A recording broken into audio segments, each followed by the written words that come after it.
মিথিলা আস্তে আস্তে নির্ঝরের পাশে গিয়ে বসলো। মিথিলা ভাবছে যেভাবেই হোক নির্ঝরকে শান্ত করতে হবে, তা না হলে মিথিলার প্ল্যানিংগুলো ভেস্তে যেতে পারে।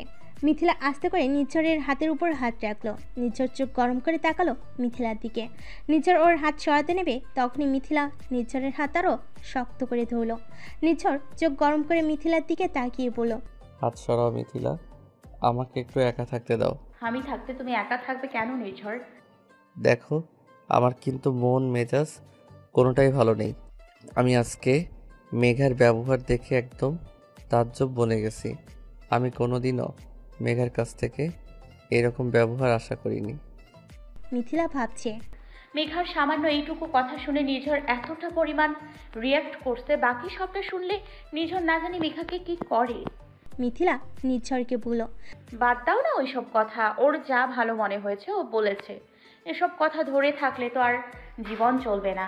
তুমি যদি সত্যিই আমাকে ভালোবেসে থাকো, তাহলে যে যাই বলুক না কেন, যে যাই করুক না কেন, তোমার মনের মধ্যে আমি ছাড়া দ্বিতীয় কেউ প্রবেশ করতে পারবে না। নির্ঝর কিছুটা জোরে মিথিলাকে বলল, ভালোবাসা তোমার মুখে ভালোবাসা কথাটা ঠিক মানাচ্ছে না মিথিলা। তুমি বোঝো ভালোবাসার অর্থ?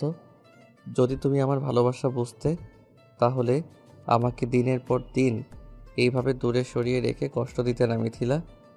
তুমি আমাকে পদে পদে আমার স্বামীর অধিকার থেকে বঞ্চিত করছো। আচ্ছা মিথিলা, তুই কি কোনোভাবেই আমার কাছ থেকে রিভেঞ্জ নিচ্ছ? ভালোবাসার মানুষের কাছে মানুষ কখনো রিভেঞ্জ নেয় না নির্ঝর। একদম মিথ্যে বলবে না আমার কাছে। তুমি আমাকে যদি ভালোবাসতে, তাহলে আমার কাছ থেকে নিজেকে দূরে সরিয়ে রাখতে না। আমাকে তোমার কাছ থেকে দূরে সরিয়ে রাখতে না।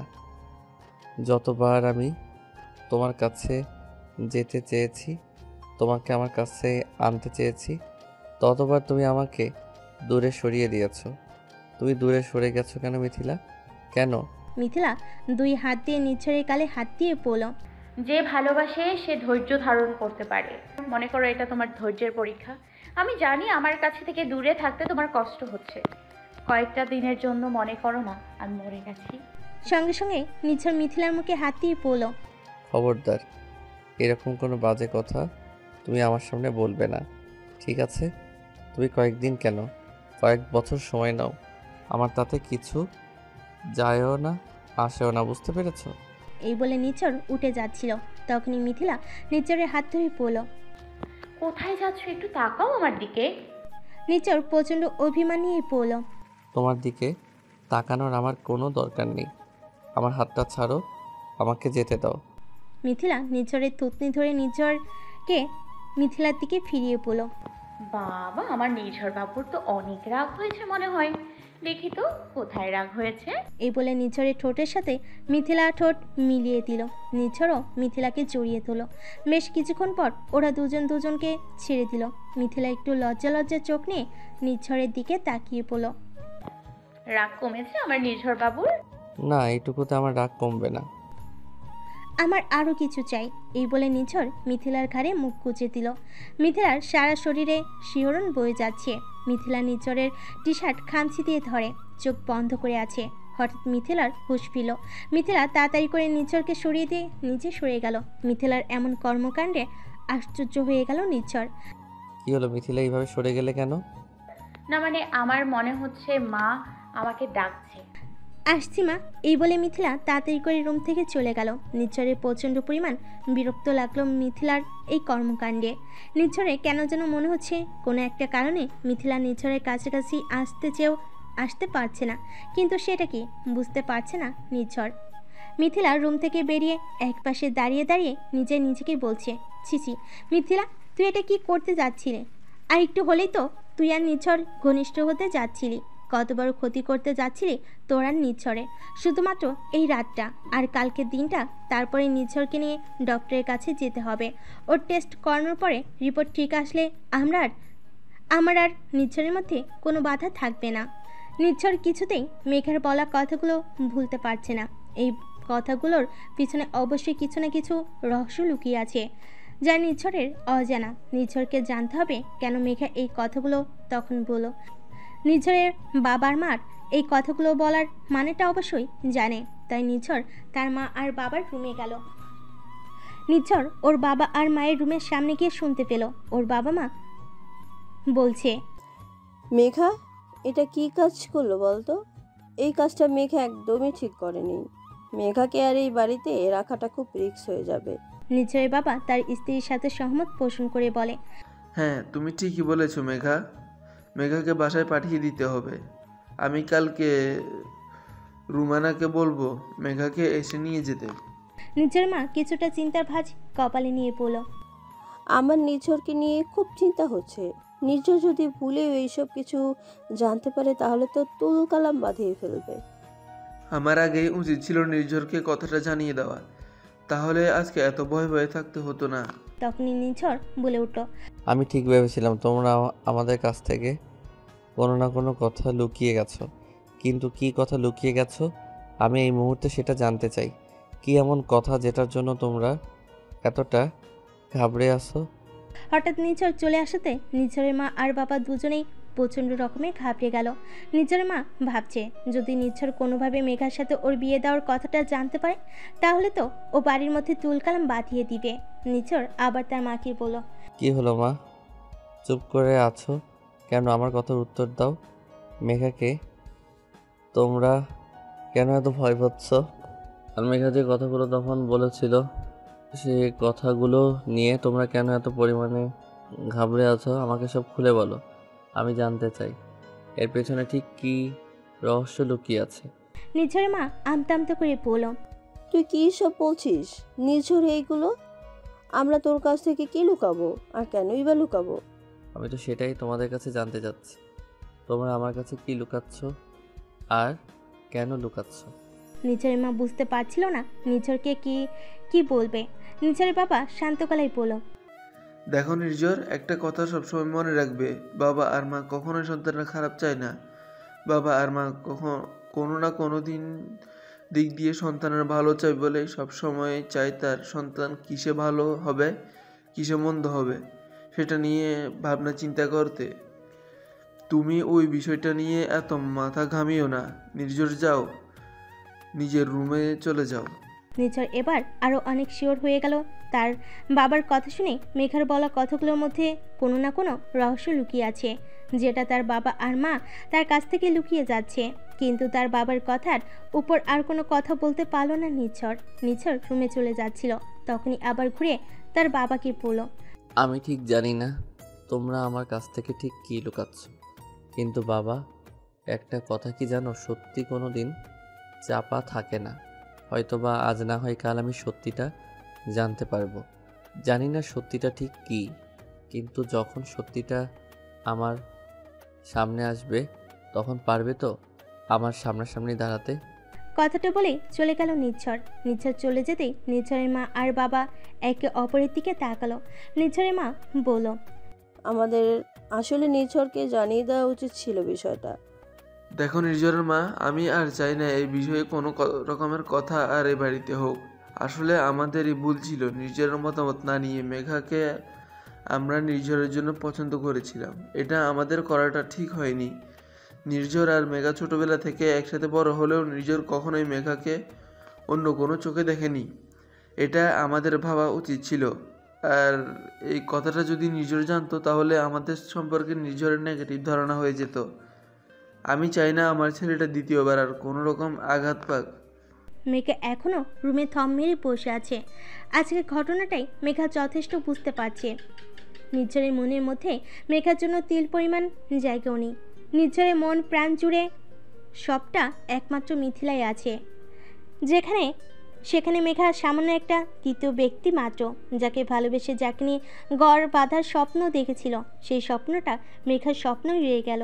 কিন্তু মেঘাও ছেড়ে দেবার পাত্রী নয়। মেঘা নির্ঝরকে চাই মানে চাই, তার জন্য মেঘাকে যত দূর যেতে হয় সে যাবে। নির্ঝর যদি মেঘার না হয় তাহলে নির্ঝরকে মেঘার কারোর হতে দেবে না। কথাগুলো ভাবতে ভাবতে মেঘার ফোনটা বেজে উঠল। ফোন রিসিভ করতেই অপর প্রান্ত থেকে বলে উঠল, কি হলো মেঘা, তুমি যে এখনো এলে না? আমি তো সেই কখন থেকে তোমার জন্য অপেক্ষা করে বসে আছি। আসলে এত কিছুর মাঝে মেঘা ভুলে গিয়েছিল তার বাইরে যাবার দরকার ছিল, কিন্তু এখন আর তার মন মানসিকতা নেই বাইরে যাওয়ার। তাই মেঘা স্মিত গলায় বলল, আমি আজকে আসতে পারবো না, আমি 2-1 দিন পরে আসবো। কথাটা বলেই ফোনটা কেটে দিল মেঘা। বাইরে থেকে বাজি ফোটানোর শব্দ শুনতে পাচ্ছিল মেঘা। হঠাৎ মেঘার মনে পড়ে যায় নিচ্ছর আর মেঘা ছোটবেলায় দুইজন কত সুন্দর করে বাজি ফোটাতো। সবসময় বাজি ফোটানোর পালায় মেঘা হেরে যেত আর নিচ্ছর জিতে যেত। খুব মন খারাপ লাগতো মেঘার, কিন্তু নিচ্ছরের হাসি মুখটা দেখলেই এক মুহূর্তেই মন ভালো হয়ে যেত মেঘার। মেঘার এই অনুভূতিগুলো কি একদিনের জন্য নিচ্ছরের মনে নাড়া দেয়নি? কি করে এত পাষাণ হতে পারে নির্ঝর মেঘার প্রতি? 2 দিনের ওই মিথিলা এসে নির্ঝরকে মেঘার কাছ থেকে আলাদা করে দিয়েছে, কিন্তু এখানে নির্ঝরে কোনো দোষ দিচ্ছে না মেঘা। সমস্ত দোষ হলো মিথিলার। মিথিলা যদি নির্ঝরের জীবনে না আসতো, নির্ঝর মেঘার থাকতো। মেঘা মনে মনে ভাবলো আজকে আবার নির্ঝর আর মেঘা বাজি ফুটানোর পালা ধরবে। হয়তো নির্ঝর মেঘার উপর কিছুটা রেগে আছে, কিন্তু যেভাবে হোক নির্ঝরের এই রাগ মেঘাকে ভাঙাতে হবে। নির্ঝরের রুমের দিকে যাবার প্রস্তুতি নিল মেঘা। মায়ান ছাদের এক কোণে দাঁড়িয়ে আছে, দাঁড়িয়ে দাঁড়িয়ে বাচ্চাদের বাজি ফোটানো দেখছে। আকাশে আজ কত রকমের ফানুস উঠছে।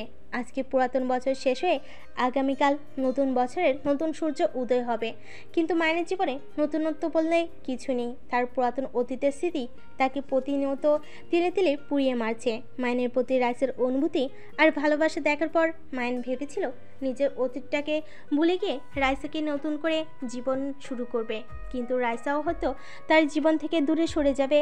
মায়ানের জীবনে হয়তোবা সুখ বলতে কিছুই লেখা নেই। কতগুলো ভাবতে ভাবতেই চোখের কোণে কিছুটা পানি জমা হলো মায়ানের। অথরকে হারানোর পর আজ অনেকগুলো দিন পর মায়ানের চোখের কোণে পানি জমা হলো। হয়তো এই চোখের পানিটা মায়ান ছাড়া পৃথিবীতে দ্বিতীয় কেউ জানবে না। হঠাৎ মায়ানের কাঁধে কেউ হাত রাখলো। মায়ান চোখের কোণের পানিটা তাড়াতাড়ি মুছে নিয়ে পিছনে তাকিয়ে দেখলো রাইসা দাঁড়িয়ে আছে। মায়ান নিজের কাঁধ থেকে রাইসার হাত সরিয়ে দিয়ে বলল, এ কি রাইসা, তুমি এখানে হঠাৎ? আর তোমাকে একটা কথা বলি রাইসা, তুমি যখন তখন আমাকে স্পর্শ করবে না। কথাটা বলতে গিয়ে মায়ানের ভিতরটা যেন দুমড়ে মুছে শেষ হয়ে যাচ্ছিল। তারপরও অনেক কষ্ট বুকে নিয়ে কথাটা বলল মায়ান রাইসাকে। কথাটা শুনে রাইসার হাসি মুখটা মুহূর্তের মধ্যেই চুপসে গেল। রাইসার নির্লিপ্ত গলায় বলল, সরি মায়ান ভাই। মায়ান রাইসার কাছ থেকে অন্য কিছু আশা করেছিল, কিন্তু রাইসার এমন কথা শুনে মায়ান হতাশ হলো। এক বুক হতাশা নিয়ে মায়ান চলে যাচ্ছিল। তখনই রাইসার পিছন থেকে মায়ানকে ডাক দিয়ে বলল, চলে যাচ্ছেন যে? এমনি ভালো লাগছে না তাই। আপনার কি কোনো কারণে মন খারাপ? মায়ান স্মিত গলায় বলল, আমাদের মতো মানুষের মন থাকতে নেই রাইসা, তাই মন খারাপ করার কোনো প্রশ্নই আসে না। আর হ্যাঁ, একটা কথা। রাইসা উৎসুক দৃষ্টিতে মায়ানের দিকে তাকিয়ে বলল, হ্যাঁ বলুন। মায়ান কিছুক্ষণ চুপ থেকে বলল, তোমার নতুন জীবনের জন্য অগ্রিম শুভকামনা রইল, দোয়া রইল তোমার প্রতি। তুমি যেন অনেক সুখে থাকো। রাইসা কিছু বলল না, শুধু একটা দীর্ঘ নিঃশ্বাস ছেড়ে বলল, একটা কথা কি জানেন মায়ান ভাই, এই পৃথিবীতে প্রত্যেকটা মেয়ে সুপুরুষদেরকে পছন্দ করে, কোনো কাপুরুষকে নয়। মায়ান কিছুটা ভুরু কুচকে রাইসাকে জিজ্ঞেস করলো, মানে তুমি আসলে কি বোঝাতে চাইছো? আমাকে একটু বুঝিয়ে বলো তো রাইসা। আসলে কি জানেন, এই পৃথিবীতে কিছু কিছু মানুষ আছে যারা কঠিন থেকে কঠিনতর জিনিসগুলো সহজেই বুঝতে পারে, কিন্তু সহজ জিনিসগুলো বুঝতে তাদের অনেকটা সময় লেগে যায়, তাই তাদের জীবনটাও কঠিন থেকে কঠিনতর হয়ে যায়। দেখো রাইসা, আমি এত করে কথা বলাটা পছন্দ করি না, আর এইসব ভোনাতি করে বলা কথাগুলো আমি বুঝিও না। তোমার যদি কিছু বলার থাকে তুমি সরাসরি বলতে পারো আমাকে। রাইসা ঠোঁটের কোণে মৃদু একটা হাসি দিয়ে বলল, কারো কিঞ্চিত কথা বুঝতে হলেও না বোঝার একটা মন মানসিকতা থাকা লাগে মায়ান ভাই। আজ আমার কি মনে হচ্ছে জানেন মায়ান ভাই? কি? আজ আমার মনে হচ্ছে আপনি অথয়কে কোনোদিন ভালোবাসতেই পারেননি। অথয় আপনাকে অনেক বেশি ভালোবাসে তো বলেই আপনি ওকে ওর মতো করে ভালোবাসার চেষ্টা করতেন। যে কাউকে ভালোবেসে সে কখনোই অবুঝ থাকে না মায়ান ভাই। মায়ান রাইসার বলা কথাগুলো বোঝার চেষ্টা না করে উল্টো কিছুটা রাগ দেখে মায়ান রাইসাকে বলল, তুমি এসব কি বলছো রাইসা? অথয়কে আমি ভালোবাসতাম না মানে? ওকে আমি কতটা ভালোবাসতাম তুমি কি তা জানো? না জেনে কেন কথা বলছো রাইসা? তখনই পিছন থেকে মিথিলা বলে উঠল, রাইসা ভুল কিছু বলেনি ভাইয়া। মায়ান মিথিলার দিকে তাকিয়ে বলল, আসলে তোরা কি বলতে চাচ্ছিস বলতো? অথয়কে আমি ভালোবাসতাম না, অথর প্রতি আমার কোনো ভালোবাসা ছিল না। রাইসা না জানুক, তুই তো জানতি অথইকে আমি কতটা ভালোবাসতাম। মিথিলা তার ভাইয়ের কিছুটা কাছে এসে তার ভাইয়ের চোখের দিকে তাকিয়ে বলল, ভাইয়া, অথই ভাবি মারা যাবার পর থেকে আমি কখনো তোমার চোখের দিকে তাকিয়ে কথা বলিনি, কিন্তু আজ বলতে বাধ্য হচ্ছি, কারণ ভালোবাসাটা কি আসলে সেটাই তুমি বোঝো না ভাইয়া। যদি বুঝতে তাহলে যে কারোর চোখের ভাষা তুমি পড়তে পারতে। রাইসা মলিন কণ্ঠে বলল, বাদ দাও ভাবি, এসব নিয়ে আর কথা না বলাটাই ভালো। বাংলায় একটা কথা আছে জানো ভাবি, যে বুঝে সে 9তেই বুঝে, আর যে না বুঝে সে 90তেও বোঝে না। মাইন ওদের কথার কোনো গুরুত্ব না দিয়ে বলল, তোরা যা ইচ্ছা বল, আমার কিছু বলার নেই। শোন মিথিলা, আমি গতকালকেই চলে যাব, আর আমি পরশুদিন অফিসে জয়েন করব। তুই সময় সুযোগ মতো একবার বাসা থেকে এসে ঘুরে যাস। কথাটা বলে মাইন চলে যাচ্ছিল, সঙ্গে সঙ্গে রাইসা বলল, আপনি কোথাও যাবেন না, আপনি এখানেই থাকবেন, যে কয়দিন আপনার ছুটি শেষ না হয় সে কয়দিন পর্যন্ত। মাইন কিছুটা গম্ভীর গলায় বলল, সরি রাইসা, আমি এখানে থাকতে পারবো না, আর এখানে থাকার কোনো অধিকারও আমার নেই। এটা আমার বোনের শ্বশুরবাড়ি, আর বোনের শ্বশুরবাড়িতে বড় ভাই থাকাটা মানায় না। রাইসা মাইনের কাছে গিয়ে মাইনের ঠোঁটে আঙ্গুল দিয়ে বলল, চুপ, একদম চুপ, আমি একটা কথাও শুনতে চাই না। আমি থাকতে বলছি, আপনি থাকবেন, ব্যাস, আর কোনো কথা নয়। মাইন আর কোনো কথা বলতে পারলো না, চুপ করে রইল। বাইরে অনেক বাজি ফোটার শব্দ আসছে, ছাদ থেকে সেই শব্দগুলো খুব সুন্দরভাবে শ্রবণ করা যাচ্ছে। মিথিলা মাইন কি বলল, ভাইয়া, মনে আছে তোর ছোটবেলায় আমরা কত সুন্দর করে বাজি ফুটাতাম, তারাবাতি জ্বালাতাম? হ্যাঁ মনে আছে, কিন্তু সেই সব এখন অতীত মাত্র। রাইসা মিথিলার দিকে তাকিয়ে বলল, ভাবি, তুমি মায়ান ভাইকে বলে দাও কোনো অতীত নয়, এখনও সব বর্তমানেই আছে। ভাবি, তুমি মায়ান ভাইকে নিয়ে কিছুক্ষণ দাঁড়াও, আমি বাজি আর তারাবাজি নিয়ে আসছি। রাইসা ছাদ থেকে নামতে যাবে, তখনই নিঝড় ছাদে এসে বলল, এই দাঁড়া রাইসা, তোর কোথাও যেতে হবে না, আমি বাজি আর তারাবাতি নিয়ে এসেছি। রাইসা কিছুটা অবাক হয়ে নিঝড়কে বলল, ভাইয়া, তোর মনে আছে বাজি আর তারাবাজির কথা? মনে থাকবে না কেন? প্রতি বছর এই দিনটিতে কত পরিমাণ বাজি আর তারাবাতি ফোটাতাম বলতো, আমি কি ভুলে যেতে পারি বল? না, আসলে তুই তো গত 2-1 বছর ধরে তারাবাজি বা বাজি কিছুই ফোটাস না। তোর কাছে তো তারাবাজি আর বাজি ফোটানোর কথা বলে তুই রেগে যেতি, তাই বললাম আর কি। নিঝড় মিথিলার দিকে তাকিয়ে বলল, বাদ দে তখনকার দিনের কথা, এখন শোন আমি কি বলি। এবার কিন্তু একজনকে আমার সাথে তারাবাতি আর বাজি দুইটাই ফোটাতে হবে। তুই কার কথা বলছিস ভাইয়া? নিঝড় মিথিলার দিকে তাকিয়ে বলল, তোর ভাবিকে জিজ্ঞেস কর আমার সাথে পারবে তো ফুটিয়ে। মিথিলা জোর গলায় বলল, অবশ্যই পারবো। পারবো না কেন? আমি আর ভাইয়া ছোটবেলায় কত ফুটিয়েছি। তারপর সবাই মিলে তারাবাজি ফুটাতে লাগলো। মেঘা নিঝড়ের রুমে এসে দেখলো নিঝড় নেই। মেঘা কিছুক্ষণ এদিক ওদিক নিঝড়কে খুঁজলো, কিন্তু কোথাও পেল না। মেঘা খুঁজতে খুঁজতে ছাদে গিয়ে দেখলো নিঝড় বাজি ফুটাচ্ছে মিথিলা, রাইসা আর মায়নের সাথে। মেঘার খুব মন খারাপ হয়ে গেল। মেঘা ছাদের একপাশে দাঁড়িয়ে দাঁড়িয়ে ভাবছে, আজকে আমি এতটাই পর হয়ে গেলাম নিঝড় ভাইয়া তোমার। আগে তুমি আর আমি কত পরিমাণ বাজি ফোটাতাম, বাজি ফোটানোর পাল্লা লাগাতাম, আর আজ আমাকে ছাড়াই তুমি বাজি ফোটাচ্ছ। বাজি ফুটাতে ফুটাতে এক পর্যায়ে বাজির জোরে একটা শব্দে ভয় পেয়ে নিঝড়কে জড়িয়ে ধরল মিথিলা। নিঝড় সুযোগ বুঝে মিথিলাকেও আলতো করে জড়িয়ে ধরল। ছোট্ট একটা ভালোবাসার পরশ এঁকে দিল মিথিলার কপালে। পিছন থেকে আস্তে আস্তে রাইসা এসে মিথিলাকে বলল, ভাবি এটা বুঝি তোমাদের বাজি ফুটানো? সঙ্গে সঙ্গে মিথিলা আর নিঝড় দূরে সরে গেল। নিঝড় রাইসাকে বলল, মারবো টেনে এক চর, খুব পেকে গেছিস না? রাইসা মুচকি হেসে বলল, বারে, আমার কি দোষ? তোমরা এত সুন্দর করে বাজি ফোটাচ্ছ, তা দেখে আমি আর থাকতে পারলাম না, তো তাই তো তোমাদের কাছে এসে দেখার খুব ইচ্ছে হলো কত সুন্দর বাজি ফোটাচ্ছ তোমরা। নিঝড় রাইসাকে বলল।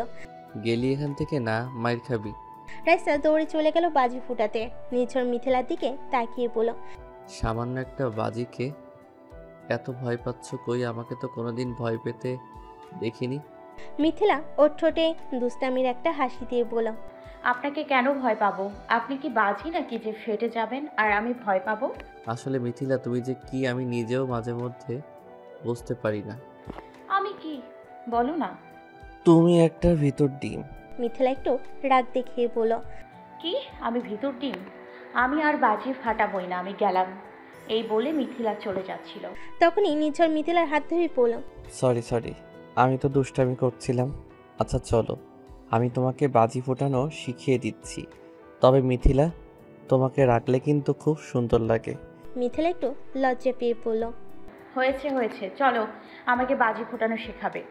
সব কিছু এতক্ষণ দাঁড়িয়ে দাঁড়িয়ে দেখছিল মেঘা আর সহ্য করতে না পেরে সাথে সাথে নিঝরের কাছে যেয়ে নিঝরের হাত ধরলো। এভাবে হঠাৎ মেঘা আর নিঝরের হাত ধরতে নিঝর রেগে গেল। এই মেঘা, তোর সাহস কি করে হয় আমার হাত ধরার? আচ্ছা আর বলছি। মেঘা করুণ কণ্ঠে বলল, আজ আমাকে তোমার এতটা অসহ্য লাগছে নির্ঝর ভাইয়া? তোমার এই হাত ধরেই তো আমি বাজি ফোটানো শিখেছিলাম, মনে আছে নির্ঝর ভাইয়া? তুমি আর আমি একসাথে কত বাজি ফুটিয়েছিলাম। আজ সব ভুলে গেলে, আমাকে রেখে একা একা বাজি ফোটাচ্ছ। আমি এতটাই পর হয়ে গেলাম তোমার? নিঝর মেঘার কোনো কথা কানে না তুলে এক ঝটকে নিজের হাত মেঘার থেকে ছাড়িয়ে বলল, তখন তুই যে ঘটনা ঘটিয়েছিস আর যে কথাগুলো বলেছিস, এরপরেও কি করে আশা করিস তোর সাথে আমি বাজি ফোটাবো? আর হ্যাঁ, আগের মেঘা আর এখনকার মেঘার মধ্যে অনেক তফাৎ। আগের সেই মেঘা তুই, এখন আর নেই মেঘা। এই প্রতিহিংসা পরায়ণ মেঘাকে আমি চিনি না। এই বলে নিঝর মেঘার থেকে অন্যদিকে চলে গেল। মিথিলার খুব খারাপ লাগলো মেঘারাই করুণ মুখটা দেখে। মিথিলা ভাবলো মেঘার সাথে মিথিলার কোনো শত্রুতা নেই, শুধুমাত্র নিজের স্বামী আর সংসার বাঁচানোর জন্যই মিথিলা মেঘার সাথে এমন করছে। নিঝর যদি মিথিলার স্বামী না হতো তাহলে নিঝরকে মেঘার হাতেই তুলে দিত মিথিলা, কারণ মেঘা নিঝরকে যে সত্যিই ভালোবাসে সেটা মিথিলা জানে। কিন্তু কোনো প্রতিহিংসা বা ছলনা দিয়ে কখনো ভালোবাসা জয় করা যায় না। নিজের সংসার স্বামী বাঁচানোর জন্য মেঘার এই প্রতিহিংসা পরায়ণ মুখোশটা সবার সামনে আনা দরকার। তাই স্ত্রীর দায়িত্ব আর এই সংসারের বইয়ের দায়িত্ব পালন করার জন্য মিথিলাকে মেঘার এই কুৎসিত চেহারাটা সবার সামনে আনতে হবে। তা না হলে মিথিলা সারা জীবন নিজের কাছেই দায়ী থাকবে। তারপরও মেঘার করুণ মুখটা মিথিলার কাছে খুব খারাপ লাগছে, তাই মিথিলা নিঝরের কাছে যেয়ে বলল, শোনো, মেঘা কি বলতে কি বলে ফেলেছে, এসব কথা ধরে রেখো না। আর তুমি মেঘার সাথে বাজি ফোটাও, আমি মেঘাকে ডাকছি এখানে। প্লিজ আমার এই কথাটা তুমি রাখো। নির্ঝর কিছুতেই রাজি হচ্ছিল না মেঘার সাথে বাজি ফোটাতে, কারণ মেঘার ব্যবহারটা মোটেও পছন্দ হয়নি নির্ঝরের। তারপরেও মিথিলার অনেক রিকোয়েস্টে নির্ঝর রাজি হলো মেঘার সাথে বাজি ফোটাতে। মিথিলা যে মেঘাকে ডেকে আনলো নির্ঝরের কাছে। নিঝর মেঘার দিকে একটা বাজি এগিয়ে দিয়ে বলল, শোন মেঘা, একমাত্র মিথিলার রিকোয়েস্টে আমি আবার তোর সাথে বাজি ফোটাতে রাজি হয়েছি, কিন্তু মনে রাখবি তখনকার সেই ব্যবহার যদি আর কখনো পুনরাবৃত্তি করিস, সেই কথাগুলো যদি কখনো আর ভুলও বলিস, তাহলে আমার চেয়ে খারাপ কিন্তু আর কেউ হবে না মেঘা। মেঘা নিশ্চুপ হয়ে দাঁড়িয়ে আছে। নিঝর মেঘাকে ডাক দিয়ে বলল, কিরে ধর বাজিটা। আমি কতক্ষণ বাজিটা ধরে রাখবো? মেঘা বাজিটা হাতে নিল, তারপর সবাই মিলে বাজি ফোটানো শুরু করলো। মেঘা কয়েকবার চেষ্টা করেছিল দু একটা বাজি মিথিলার গায়ে ছুঁয়ে মারার, কিন্তু বারবার ব্যর্থ হয়েছে মেঘা। কিছুক্ষণ বাজি ফুটানোর পর সবাই যার যার মতো নেমে যাচ্ছিল। তখনই মিথিলা মেঘার হাত ধরে টেনে নিয়ে এক পাশে নিয়ে গিয়ে বলল, ছি মেঘা, ছি, তুমি কোনো দিনও শুধরানোর মতো মানুষ না মেঘা, আর সেটা আমি আজকে বুঝতে পেরে গেছি। মেঘা কিছুটা থতমত খেয়ে মিথিলাকে বলল, মানে ঠিক করেছি কি আমি? তুমি এইভাবে কেন কথা বলছো আমার সাথে? মিথিলা মেঘাকে আঙ্গুল তুলে শাসিয়ে বলল, চুপ, একদম চুপ। আর একটা কথাও বলবে না তুমি। কি করেছো তুমি? না, তুমি যে আমার দিকে বেশ কয়েকবার বাজি ছোড়ার চেষ্টা করেছিলে, সেটা আমি কিন্তু ভালোই বুঝতে পেরেছি মেঘা। তুমি কি ভেবেছো আমি কিছুই বুঝিনি? তোমার মতো নিচু মন মানসিকতার মেয়েরা না কোনো দিন পাল্টায় না, আর তুমিও কখনো পাল্টাবে না। কথাটা বলে মেঘাকে একটা ধাক্কা দিয়ে চলে গেল মিথিলা। মিথিলা যাওয়ার দিকে তাকিয়ে মেঘার আগে গজগজ করতে করতে বলল, আমি ভুল করেছি, সরাসরি না তোর মুখে বাজি ছোড়া উচিত ছিল, তাহলে তোর এই সুন্দর মুখটা নষ্ট হয়ে গেলে নির্ঝর আর তোর দিকে তাকাতো না। প্রয়োজন পড়লে আমি ঠিক এই করব, তোর এই মুখটা না আমি ঝলসে দেব। তারপর মেঘা ধপধপ করতে করতে নিচে নেমে গেল। মিথিলা রুমে এসে চুপ করে খাটে বসে পড়ল। মিথিলা এতদিন ভেবেছিল মেঘা নির্ঝরকে পাবার জন্য হয়তোবা কিছু ছলনা কুটবুদ্ধি এগুলো করতে পারে, কিন্তু মেঘা যে কারোর ক্ষতি করার প্ল্যানিংও করতে পারে সেটা সম্পূর্ণ ভাবনার বাইরে ছিল মিথিলার। মিথিলা 2 হাঁটু ভাঁজ করে হাঁটুতে থুতনি দিয়ে বসে রইল। নিজের রুমে ঢুকে দেখলো মিথিলা চুপচাপ বসে আছে। নির্ঝর মিথিলার কাছে এসে বলল, কি হয়েছে তোমার মিথিলা? এইরকম চুপ করে বসে আছো যে? মিথিলা নির্ঝরের কাছে যে নির্ঝরকে জড়িয়ে ধরল। আজ মেঘার এই কর্মকাণ্ডে খুব পরিমাণ শকড হয়ে গেছে মিথিলা, যা ইচ্ছে থাকলেও প্রকাশ করতে পারছে না নির্ঝরের কাছে। নির্ঝর মিথিলার মাথায় হাত বুলিয়ে দিয়ে বলল, কি হয়েছে মিথিলা, বলো তো আমাকে। ছাদ থেকে তো খুব খুশি মনে নিচে নামলে, কিন্তু হঠাৎ কি হলো তোমার? মিথিলা নির্লিপ্ত গলায় বলল, মানুষের জীবনটা খুব অদ্ভুত, তাই না? অনেক সময় দেখা যায় আমাদের কাছের মানুষগুলোই আমাদের ক্ষতি করার চেষ্টা করে, কিন্তু আমরা সেটা ভুলেও বুঝতে পারি না। নির্ঝর মিথিলার কথা কিছু বুঝতে পারল না। নির্ঝর মিথিলাকে জিজ্ঞেস করলো, মিথিলা, তুমি কি বলছো? আমি কিছুই বুঝতে পারলাম না। কাছের মানুষগুলো কেন তার কাছের মানুষগুলোরই ক্ষতি করতে চাইবে বলো? আর তুমি হঠাৎ এমন কথা কেন বললে মিথিলা? মিথিলা নির্ঝরের দিকে তাকিয়ে বলল, সময় আর পরিস্থিতি আসলে মানুষ আস্তে আস্তে সব বুঝতে পারে নিঝড়। আচ্ছা বাদ দাও, চলো, অনেক রাত হয়ে গেছে, রাতের খাবার খেতে হবে। মিথিলা চলে যাচ্ছিল তখনই নির্ঝর মিথিলার হাত ধরে টান দিয়ে নির্ঝরের বুকের সাথে মিশিয়ে নিল। এত তাড়া কিসের তোমার? একটু পরে যাও, তোমার জন্য একটা জিনিস আছে, দাঁড়াও। নির্ঝর আলমারি থেকে একটা প্যাকেট বের করে মিথিলার হাতে দিয়ে বলল, এই প্যাকেটে সুন্দর একটা শাড়ি আছে, তার সাথে ম্যাচিং করা চুড়ি, কানের দুল, টিপ, লিপস্টিক, আরও অনেক কিছু আছে। কালকে নতুন বছর, তুই সুন্দর করে নতুন করে সাজবে এই শাড়ি পরে আর বাকি জিনিসগুলো দিয়ে। আমি তোমাকে 2 চোখ ভরে দেখব কালকে। আমার মিথিলাকে আমি কালকে নতুন করে দেখব আমার 2 চোখ দিয়ে। মিথিলা প্যাকেটটা খুলতে নেবে তখনই নির্ঝর বলল, না, এখন না, আগামীকালকে খুলে তারপর পড়বে। এটা তোমার জন্য সারপ্রাইজ। মিথিলা প্যাকেটটা খাটের উপর রেখে আলমারির ড্রয়ার থেকে একটা প্যাকেট বের করলো। নির্ঝরের হাতে প্যাকেটটা দিয়ে বলল, এটা তোমার জন্য, আমি পছন্দ করে তোমার জন্য এটা কিনেছি। কি আছে এতে? একদম খুলবে না, সারপ্রাইজ।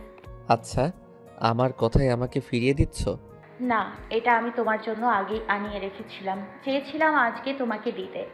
তাছাড়াও কালকে তোমার আর বাকি সবার জন্য অনেক বড় একটা সারপ্রাইজ অপেক্ষা করছে। কালকে এই বাড়িতে সুন্দর একটা নাটক দেখানো হবে, বড় প্রজেক্টরে। নির্ঝর একটু অবাক সুরে বলল, কি সারপ্রাইজ মিথিলার? কিসের নাটক আর প্রজেক্টরে কেন? মিথিলা নির্ঝরের কথার কোনো উত্তর না দিয়ে বলল, সময় আসলে বুঝতে পারবে। এবার চলো, তাড়াতাড়ি খাওয়া দাওয়া করে নিতে হবে। খাবার টেবিলে বসে মিথিলা সবাইকে উদ্দেশ্য করে বলল, বাবা মা আর সবাইকে বলছি, শোনো, কালকে নতুন বছর, নতুন বছরের নতুন কিছু অপেক্ষা করছে সবার জন্য। আগামীকালকে বড় একটা প্রজেক্ট অর্ডার করেছি আমি। নির্ঝর কিছুটা অবাক হয়ে মিথিলাকে বলল, প্রজেক্ট দিয়ে কি হবে মিথিলা? মিথিলা মেঘার দিকে কিছুটা আর চোখে তাকিয়ে বলল, অনেক সুন্দর একটা নাটক দেখানো হবে মা, সেই প্রজেক্টের। মিথিলা শ্বশুর বলল, নাটক মানে? কিসের নাটক? তুমি কি বলছো মিথিলা, একটু বুঝিয়ে বলো। মিথিলা তার শাশুড়িকে স্মিত কণ্ঠে বলল, অনেক ধামাকা একটা নাটক বেরিয়েছে বাবা, যেই নাটকটা প্রজেক্টরে না দেখলে তোমরা কেউ নাটকের আগাগোড়া কিছু বুঝতে পারবে না। তাই নাটকটা দেখানোর জন্য প্রজেক্টর লাগবে। আর হ্যাঁ, আগামীকালকে সন্ধ্যায় তোমরা সবাই বাসায় থাকবে প্লিজ, কারণ এখানে একটা লোকও যদি অনুপস্থিত থাকে তাহলে নাটকটা ঠিক জমে উঠবে না। আর আগামীকাল কি স্পেশাল 2 জন গেস্ট আসবে আমাদের বাসায়, তারাও নাটকটা উপভোগ করবে। মিথিলার কথা কেউ কিছু বুঝতে পারল না, সবাই মিথিলার দিকে তাকিয়ে আছে শুধু। রাইসা বলে উঠল, সত্যি ভাবি, নাটকটা তৈরি হয়ে গেছে। উফ, এই নাটকটার জন্য আমি কতদিন ধরে ওয়েট আছি। ভাবছিলাম কবে নাটকটা রিলিজ পাবে। আমি খুব এক্সাইটেড ভাবি। নির্ঝর বলে উঠল, এই রাইসা, তোর কি লেখাপড়া কিছু নেই? সারাক্ষণ খালি নাটক সিরিয়াল নিয়ে পড়ে আছিস। নির্ঝরকে রাইসা বলল, ভাইয়া, পড়ালেখা তো আমি অবশ্যই করব, আর পড়ালেখার প্রতি যথেষ্ট পরিমাণ খেয়াল আমার আছে। তবে আগামীকালের নাটকটা যদি তুমি এক অংশ মিস করো তাহলে মনে করো তুমি অনেক বড় কিছু মিস করে যাবে। কালকে নাটকটা তোমার প্লাস আমাদের সবাইকে দেখতেই হবে ভাইয়া। নিঝর কিছুটা ভেঙচি কেটে বলল, দেখব তোরা কি এমন নাটক কালকে দেখাস, আর কি এমন নাটক রিলিজ পেয়েছে যার জন্য তুই আর মিথিলা এতটা এক্সাইটেড। মায়ের নিঝরকে বলল, নিঝর, নাটক কিন্তু মানুষের জীবন থেকে নিয়ে তৈরি করা হয়। হয়তো এই নাটকটা কারো জীবনের সাথে সংযুক্ত থাকতে পারে, তাই কালকের জন্য অপেক্ষা কর। ওকে, অপেক্ষা করে দেখি কালকে এমন কি ধামাকা নাটক শুরু হয়। মেঘা খুব বিরক্ত হচ্ছিল এসব কথাবার্তা শুনে। মেঘা মনে মনে বলল, যত সব আজাইরা কথা নিয়ে এরা থাকে সব সময়, বিরক্তকর। মিথিলা বুঝতে পারছিল মেঘা বিরক্ত হচ্ছে, তাই মিথিলা মেঘার দিকে তাকিয়ে বলল, কি হলো মেঘা, তুমি কি কোনো কারণে বিরক্ত হচ্ছ? মেঘা আস্তে করে উত্তর দিল, বিরক্ত হব কেন ভাবি? আমি বিরক্ত হচ্ছি না। বিরক্ত না হলেই ভালো। তবে হ্যাঁ মেঘা, কালকে কিন্তু তোমাকে অবশ্যই থাকতে হবে, কারণ তুমি না থাকলে নাটকটা ঠিক জমবে না। কেন? কারণ সবাই মিলে একসাথে না দেখলে কি কোনো কিছু দেখে মজা আছে বলো মেঘা? মেঘা মিথিলার কথার কোনো উত্তর না দিয়ে খাওয়া শুরু করলো। মিথিলা মেঘার দিকে তাকিয়ে মনে মনে বলল, খুব নিশ্চিন্তে খেয়ে যাও মেঘা। আজকের রাতটা আর কালকের নাটকটা প্রকাশিত হবার আগ পর্যন্ত, কালকে সন্ধ্যা পর্যন্ত তুমি সবার কাছে থাকবে এরকম, আর নাটকটা দেখার পরে সবার কাছে হয়ে যাবে অন্যরকম। তোমার জন্য খুব আফসোস হচ্ছে মেঘা, এতগুলো মানুষের ভালোবাসা পেয়েও তুমি তার গুরুত্ব দিলে না, উল্টো সুন্দর করে একটা ষড়যন্ত্র সাজাচ্ছিলে। Game is over Megha. খেতে খেতে সবাই গল্প করছিল। হঠাৎ করে রাইসা বিষম খেলো। মায়ন তাড়াতাড়ি করে রাইসার সামনে পানি এগিয়ে দিল। রাইসা ঢকঢক করে পানিটা খেয়ে মায়নকে বলল, ধন্যবাদ মায়ান ভাই, পানিটা সময় মতো এগিয়ে দেওয়ার জন্য, তা না হলে দম আটকে মরেই যেতাম। সঙ্গে সঙ্গে মায়ন রাইসাকে বাধা দিয়ে বলল, এইসব কথা বলতে হয় না রাইসা। রাইসা মুচকি হেসে বলল, ঠিক আছে, আর বলবো না। মায়নের দায়িত্ববোধ দেখে রাইসার মনে মনে ভাবলো, আমরা আমাদের মেয়ের জন্য সঠিক পাত্রই নির্বাচন করেছি। মায়ান সত্যিই রাইসাকে অনেক ভালো রাখবে। খাওয়া দাওয়া শেষ করে কিছুক্ষণ গল্প গুজব করে যে যার মতো রুমে চলে গেল। খুব সকালে ঘুম থেকে উঠে ফ্রেশ হয়ে নিল মিথিলার আজকে অনেক কাজ। আজকে নতুন বছর শুরু হলো, আর এই নতুন বছরের নতুন করে মিথিলা আর নিঝরের নতুন জীবন শুরু হবে। মেঘার মুখোশ খুলে আজকের দিনটা অনেক কাঙ্ক্ষিত একটা দিন মিথিলার কাছে। এই দিনটার জন্য মিথিলা এতদিন অপেক্ষা করছিল, তাই মেঘাকে এখন থেকে সন্ধ্যা পর্যন্ত এই কয়েকটা ঘন্টা খুব চোখে চোখে রাখতে হবে। এতটুকু ভুল করা যাবে না। মেঘা যদি বিন্দু মাত্রও টের পায়, তাহলে মেঘা মিথিলার হাত থেকে পিছলে যেতে পারে। মিথিলা ভাবল, এখনও ঘুম থেকে কেউ ওঠেনি, এই সুযোগ তাকে ছোট্ট একটা কাজ সেরে ফেলতে হবে। মিথিলা তার ফোনটা বের করে একজনকে ফোন দিয়ে বলল, আজকে সেই কাঙ্ক্ষিত সময়টা এসে গেছে, সমস্ত কিছু নিয়ে তৈরি থেকো। আর হ্যাঁ, ওদের দিকে বিশেষভাবে নজর রেখো, এতটুকু ভুল যেন না হয়। খুব সাবধানে থাকতে হবে আজ সন্ধ্যা পর্যন্ত। কথা শেষ করে মিথিলা সবার জন্য নাস্তা বানাতে চলে গেল। নাস্তা বানানোর শেষে মিথিলা টেবিলে নাস্তা সাজিয়ে রেখে সবাইকে ডাকতে চলে গেল। কিছুক্ষণের মধ্যেই সবাই নাস্তা টেবিলে চলে এলো। মিথিলা তার শ্বশুর আর শাশুড়িকে দেখে সালাম করলো। নিঝরকে ইশারা করলো সালাম করার জন্য। মিথিলার শাশুড়ি খুশি হয়ে মিথিলা আর নিঝরকে বলল, দোয়া করি তোরা সবসময় সুখে থাক। এই নতুন বছরে যারা নতুন সুখবর নিয়ে নতুন অতিথি যেন আসে এই সংসারে। কথাটা শুনে মিথিলা কিছুটা লজ্জা পেল। মেঘে এসে তার মামিকে বলল, মামি, তুমি কি শুধু মিথিলা ভাবিকেই দোয়া করবে, আমাকে দোয়া করবে না? কথাটা বলেই মেঘা তার মামা মামিকে সালাম করলো। নিঝরের মা মেঘাকে বলল, আমি অবশ্যই তোকেও দোয়া করি মেঘা, তুইও যেন জীবনে অনেক ভালো থাকিস, সব সময় যেন ভালোভাবে চলতে পারিস। তবে মেঘা, আমি তোকে এমন কোনো দোয়া করব না যে এই দোয়ার জন্য অন্য কারো ক্ষতি হবে। আমি এমন দোয়া করব না যে এই দোয়ার ফলাফল খারাপ হবে। মেঘা তার মামির কথাগুলো শুনে মনে মনে বলল, মামি, আমি বুঝতে পেরেছি তুমি ঠিক কি বোঝাতে চাইছো আমাকে।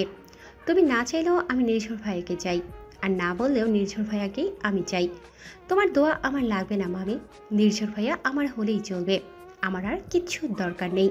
মেঘা মুচকি এসে তার মামিকে বলল, মামি, তুমি গুরুজন, তোমার দোয়া সবসময়ই আমার দরকার, কিন্তু প্রত্যেকটা মানুষ তার কর্মের মধ্যেই তার ফল খুঁজে পায়। আমিও অবশ্যই আমার সঠিক ফলটা ঠিক বুঝে নেব আর খুঁজে নেব আমি। মেঘার এই ঘোরানো পেঁচানো কথাগুলো মিথিলা ঠিকই বুঝতে পারল। মিথিলা মেঘার কাছে এসে বলল, তুমি একদমই ঠিক বলেছো মেঘা, মানুষ অবশ্যই তার কর্মফল ভোগ করবে, সেটা আজ হোক বা কাল। তার কর্মফল কখনোই তার পিছু ছাড়বে না মেঘা। মেঘা মিথিলার কথার কোনো গুরুত্ব না দিয়ে নিঝরের কাছে যেয়ে পড়ল। তোমাকে নতুন বছরের শুভেচ্ছা নির্ঝর ভাইয়া। নিঝর মেঘার কোনো কথা কানে নিল না। নিঝরের চোখ শুধু মিথিলার দিকে আটকে আছে। মিথিলাকে শাড়িটা পরে এত সুন্দর লাগছে যে নিঝর মিথিলার দিক থেকে চোখ সরাতেই পারছে না। মেঘা বুঝতে পারল নিঝর কথা কিছুই শোনেনি। নিঝরের দৃষ্টি একমাত্র মিথিলার দিকে, তাই মেঘা কিছুটা জোরে বলে উঠল। নির্ঝর ভাইয়া, আমি তোমাকে কিছু বলছি, শুনেছ? মেঘার এত জোরে কথাই নিঝরের ভাবনায় ছেদ পড়ল। নিঝর মেঘার দিকে চোখ মুখ খিচে পড়ল। এই মেঘা এত জোরে কথা বলছিস কেন? তোর কি আমি কানে শুনতে পাই না? আমি কালা? তোমাকে আমি নতুন বছরের শুভেচ্ছা জানালাম, আর তুমি তা কর্ণপাতই করলে না, তাই একটু জোরে বলে ফেলেছি। ভাবলাম যে তুমি হয়তো শোনোনি। এই জন্য তুই এত জোরে কথা বলবি? তোর এই এত জোরে কথা বলার জন্য তোর বর্ণা সত্যি সত্যি কালা হয়ে যায়। সমস্যা নেই নির্ঝর ভাইয়া, তুমি কালা হয়ে গেলে দরকার হলে আমার কান দুটো আমি তোমাকে দিয়ে দিব, তুমি সেই কান দিয়েই শুনবে। হঠাৎ মিথিলা চোখ গেল রাইসার দিকে। রাইসা খুব সুন্দর একটা শাড়ি পরেছে আজ, খুব মিষ্টি দেখাচ্ছে রাইসাকে। মিথিলা রাইসার কাছে গিয়ে আস্তে করে বলল, কি ব্যাপার রাইসা, আজকে তোমাকে একটু অন্যরকম লাগছে, হঠাৎ শাড়ি পরলে যে? রাইসা কিছুটা কাচুমাচু করে বলল, না মানে ভাবি, আসলে আমার আজকে খুব শাড়ি পরতে ইচ্ছা করলো তো তাই পরলাম আর কি। মিথিলা শাড়িটা দেখে বুঝতে পারলো এই শাড়িটা তাকে তার ভাই দিয়েছে, কারণ এই শাড়িটা তার অথৈ ভাবির। অথৈ মারা যাবার সপ্তাহখানেক আগে এই শাড়িটা কিনেছিল মাইন অথৈয়ের জন্য, কিন্তু শাড়িটা পরার সৌভাগ্য হয়নি অথৈয়ের। অথৈ মিথিলাকে শাড়িটা দেখিয়েছিল, তাই শাড়িটা চিনতে মোটেও ভুল হয়নি মিথিলার। মিথিলা শাড়ির দিকে তাকিয়ে ভাবছে, অথৈ ভাবি মারা যাবার পর থেকে অথৈ কোনো জিনিস মায়ান কাউকে ধরতে দিত না, আর অথৈ ভাবে শাড়ি ভাইয়া রাইসাটাকে দিয়ে দিল।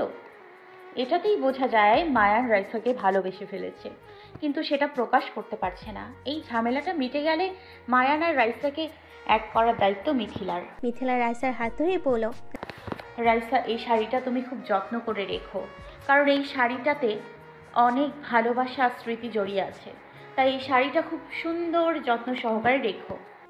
শাড়িটা অবশ্যই যত্ন সহকারে আমাকে রাখতেই হবে ভাবি, কারণ এটা মায়ানের দেওয়া প্রথম উপহার। সারা জীবন এটা আমার জন্য জীবনের শ্রেষ্ঠ উপহার হয়ে থাকবে এবং স্মৃতি হয়ে থাকবে ভাবি। রাইসাকে শাড়ি পরা দেখে এক দৃষ্টিতে তাকিয়ে আছে রাইসার দিকে মায়ান। মায়ান খুব খুশি হলো রাইসাকে শাড়িটা পরতে দেখে। মিথিলার একটা গলা খাকারি দিয়ে বলল, আমি সকাল থেকে এত কষ্ট করে সবার জন্য নাস্তা করলাম, তোমরা কি নাস্তা করবে না? তাড়াতাড়ি নাস্তা করতে এসো, বেলা হয়ে যাচ্ছে। সবাই নাস্তা করা শুরু করলো। তাড়াতাড়ি নাস্তা শেষ করে মেঘা তাড়াতাড়ি করে বাসা থেকে বেরিয়ে গেল। তার একটা জরুরি কাজ আছে এই বলে। মেঘা, তুমি কোথায় যাচ্ছ তা কেউ না জানলেও আমি জানি, তবে তুমি যেখানে যাচ্ছ সেখানে গিয়ে তোমার কোনো লাভ হবে না, কারণ পাখিটা খাঁচায় বন্দি হয়ে গেছে। কথাটা মনে মনে বলো মিথিলা। মিথিলা রুমে গিয়ে নির্ঝরকে বলল, তুমি রেডি হয়ে নাও, তোমাকে নিয়ে একটু হসপিটাল যাব। নির্ঝর কিছুটা বিচলিত হয়ে মিথিলাকে বলল, হঠাৎ হসপিটালে কেন মিথিলা? তোমার কি শরীর খারাপ? না, আমার শরীর ঠিক আছে। তাহলে হঠাৎ হসপিটালে যাবে কেন? চলো না, গেলেই জানতে পারবে। মিথিলা আর নির্ঝর রেডি হয়ে হসপিটালে চলে গেল। মেঘা অনেকক্ষণ যাবৎ একটা বাড়ির নিচে দাঁড়িয়ে একজনকে কল দিচ্ছিল, কিন্তু বারবার তার ফোনটা সুইচ অফ বলছে। আশেপাশের অনেকের কাছে জিজ্ঞেস করেও তার কোনো খোঁজখবর পাওয়া যাচ্ছে না। আরও কিছুক্ষণ ওখানে ওয়েট করে ব্যর্থ হয়ে বাসার দিকে রওনা দিল মেঘা। হসপিটালে ঢোকার পর নির্ঝর মিথিলাকে বলল, মিথিলা, তুমি সত্যি করে বলো তো কেন হসপিটালে আসলে? তোমার কিছু ব্লাডের টেস্ট করানোর জন্য। নির্ঝর অবাক হয়ে মিথিলাকে বলল, হোয়াট? আমি কেন ব্লাড টেস্ট করব? আমার তো কোনো সমস্যা নেই, বা আমি তো অসুস্থ না যে আমি ব্লাড টেস্ট করব। তাহলে আসলে চারিদিকে এত পরিমাণ ডেঙ্গু জ্বর হচ্ছে, তাই আমি ভাবলাম তোমার ব্লাড টেস্ট করিয়ে রাখি, যাতে কোনো জার্ম আছে কিনা। তার উপরে ঠান্ডা পড়ছে অনেক সময়, অনেকে তো ঠান্ডা থেকেও অ্যালার্জি হয়, তাই ব্লাড টেস্ট করলে এটাও জানা যাবে যে তোমার কোনো অ্যালার্জি প্রবলেম আছে কিনা। What is this Mithila? কোনো সিমটম নেই, কিছু নেই, হঠাৎ করে তোমার মন চাইলো আর আমাকে ব্লাড টেস্ট করতে নিয়ে আসলে। একবারও আমার সাথে কথা বলার প্রয়োজন মনে করলে না? মিথিলা নির্ঝরকে রিকোয়েস্ট করে বলল, প্লিজ দেখো, তুমি মাথা গরম করো না, এসে যখন পড়েছি প্লিজ তোমার ব্লাড টেস্টটা করে নিয়ে চলো।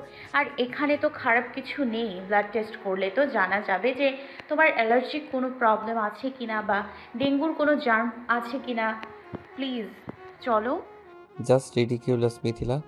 তোমার মনে হলো আর তুমি আমাকে ব্লাড টেস্ট করতে নিয়ে চলে এলে? এটা কোনো কথা হলো মিথিলা?